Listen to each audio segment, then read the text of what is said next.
Kids care rehab centre, CDC vocational training centre, இது ரெண்டுமே நாங்கள் ஒரு 20 வருடமாக பண்ணிகிட்ருக்கோம்.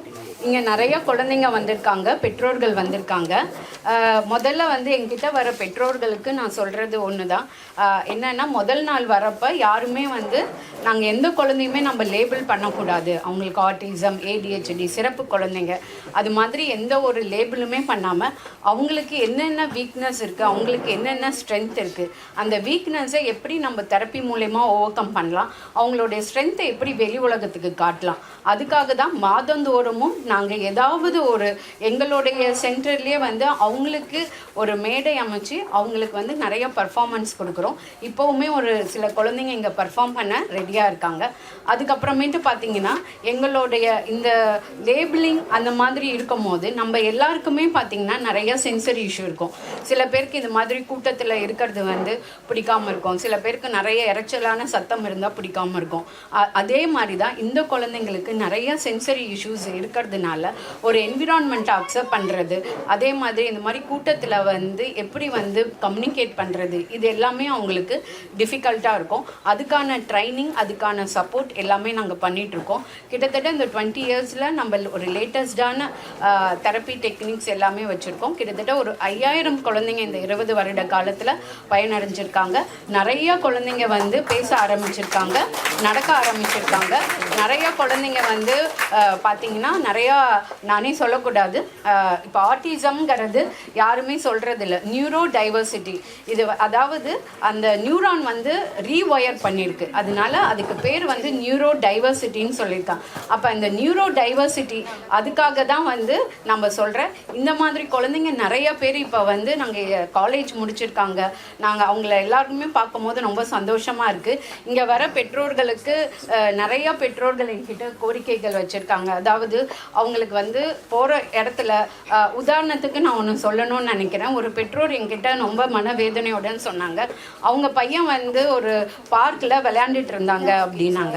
அவங்க பையன் விளையாண்டுட்டு இருக்கும் போது இன்னொரு சக பையன் வந்து அவன் வந்து ஸ்லைடு ஏறி வந்தோன்னு ரொம்ப எக்ஸைட்டடாக குதிச்சாங்க. அப்படி குதிக்கும் போது என்னென்னா இன்னொரு சக மாணவன் வந்து அந்த மாதிரி வார்த்தை சொல்லக்கூடாது, ஒரு பைத்தியம் என்ன இப்படி குதிக்கிறான் அப்படின்னு சொன்ன உடனே அந்த பெற்றோர்களுக்கும் சரி, அவங்க அந்த பையனுக்கு என்ன பண்ணுறதுன்னு தெரியல. ஏன்னா நம்ம எல்லாருக்கும் பெற்றோர்களுக்கு அறிவுரை சொல்கிறோம், அதே மாதிரி டீச்சர்ஸ்க்கு கொடுக்குறோம். இப்போ இருக்கிற ஸ்டூடெண்ட்ஸ், இந்த ஸ்டூடெண்ட்ஸ் வந்து எல்லாமே நம்ம இன்க்ளூசிவ்னு சொல்கிறோம். அப்போ இப்போ இருக்கிற கரண்ட்டாக இருக்கக்கூடிய ஸ்டூடெண்ட்ஸுக்கு நம்ம என்ன பண்ணுறோம், அவங்களுக்கு வந்து இவங்கள வந்து ஈக்குவலாக ட்ரீட் பண்ணணும். இவங்கள வந்து ஒரு இல்லை நான் அவங்களோட சேர்த்துக்க மாட்டேன், நீ ஒரு மாதிரி பேசுகிற, இது மாதிரி எதுவுமே சொல்லாமல் ஈக்குவலாக அவங்கள இது பண்ணணும். அதுதான் வந்து ரொம்ப இது. அந்த மாதிரி ஒவ்வொரு நாளும் என்கிட்ட நிறைய பெற்றோர்கள் நிறையா இது வந்து சொல்லிகிட்டே தான் இருப்பாங்க. கடைசியாக என்னென்னா நாங்கள் இன்றைக்கி வந்து ஒரு 4 புத்தகங்கள் நாங்கள் லான்ச் பண்ணுறோம். ஏற்கனவே நான் வந்து நிறைய புத்தகங்கள் எழுதியிருக்கேன். இன்றைக்கி வந்து டிஜிட்டல் பேரண்டிங் ஒர்க் புக், அதாவது இந்த இப்போ இருக்கிற கரண்ட் சினாரியோவில் பேரண்ட்ஸ் வந்து எப்படி வந்து குழந்தைங்களுக்கு ஒரு ஒர்க் புக் மூலயமா, ஒரு ஏடிஹெச்டி இருக்குது அதுனா அதுக்கான ஒர்க் புக் எல்லாமே அந்த ஒர்க் புக்கில் ஃபுல்லாகவுமே இருக்குது. அதுக்கப்புறமேட்டு autism, ADHD, attention deficit, neuro டைவர்சிட்டின்னு ஒரு புத்தகம், அதுக்கப்புறம் ஃபிசியோதெரப்பி, இது மாதிரி தெரப்பிஸ்ட் அவங்களுக்கு டெவலப்மெண்டல் தெரப்பி புத்தகமும் நாங்கள் இன்றைக்கி இது பண்ணுறோம். அது மட்டும் இல்லாமல் புது கோர்ஸ் லான்ச்சும் பண்ணுறோம். ஆட்டிசம்ங்கிற கோர்ஸ், ஆனால் நம்ம சொல்லக்கூடாது, பட் கோர்ஸ் நேம் நாங்கள் அது மாதிரி வச்சுருக்கோம். ஒன்று வந்து ஏடிஹெச்டி, இந்த மாதிரி எல்லாமே நாங்கள் சொல்லிகிட்ருக்கோம். கடைசியாக நான் முடிக்கணும்னு நினைக்கிறேன். என்னென்னா ஒரு சின்ன கதையோட நான் முடிக்கிறேன். ஒரு 8 வயது பொண்ணு வந்து பார்த்திங்கன்னா ஒரு 20 வருடத்துக்கு முன்னாடி, ஒரு 25 வருஷத்துக்கு முன்னாடி ஒரு 8 வயது பொண்ணு வந்து ஒரு மற்றவங்க கிட்ட பேசுகிறதுக்கே அந்த பொண்ணு வந்து ரொம்ப கூச்சப்படுவாங்க. ஸ்கூலில் ஃப்ரெண்ட்ஸுங்க கிட்ட பழகிறதுக்கே வந்து ரொம்ப சிரமப்படுவாங்க. யாராவது ஏதாவது யோசிச்சிடுவாங்களோ பண்ணிடுவாங்களோ. அதே மாதிரியே பார்த்திங்கன்னா இப்போ ஃப்ரெண்ட்ஸுங்களோட பழகிறதுக்கே கஷ்டமாக இருக்குன்னா அப்போ டீச்சர்ஸாக்கிட்டலாம் அவங்க எப்படி இது பண்ணுவாங்க. அது மாதிரி இருந்தாலும் அவங்க ரொம்ப ஆவரேஜ் ஸ்டூடெண்ட். அவங்க வந்து நிறைய மார்க்கெல்லாம் எடுக்க மாட்டாங்க, ரொம்ப ஆவரேஜான ஸ்டூடெண்ட். பட் அந்த ஆவரேஜ் ஸ்டூடெண்ட்ஸுக்கு ஒரு ஸ்ட்ரகிள் இருந்தது, ஏன் நம்மளால் ஸ்பெல்லிங்ஸ் எல்லாம் ஞாபகம் வச்சுக்க முடியல அப்படின்னு. அதே மாதிரி ஒரு எக்ஸாம்னு இருந்ததா ஒரு பெரிய ஆன்சர் இருக்கும், அந்த பிக் கொஸ்டின்ஸ் எல்லாம் ஏன் நம்மளால் படிக்க முடியலன்னு அந்த ஒரு தாட் ப்ராசஸ் இருந்தது.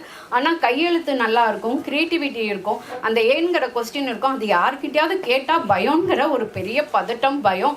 மற்றவங்க அதாவது கூட இருக்கிறவங்க கிட்ட கூட மற்றவங்க கிட்ட அந்த பொண்ணு பேசுறது கூட கேட்காம இருக்கும். அப்படி இருக்கும் போது அந்த பொண்ணு அப்படியே இது பண்ணி 10th 12th கண்டிப்பாக 10th 12th மார்க் வாங்கினா தான் காலேஜ் போக முடியும்னு நினச்சாங்க.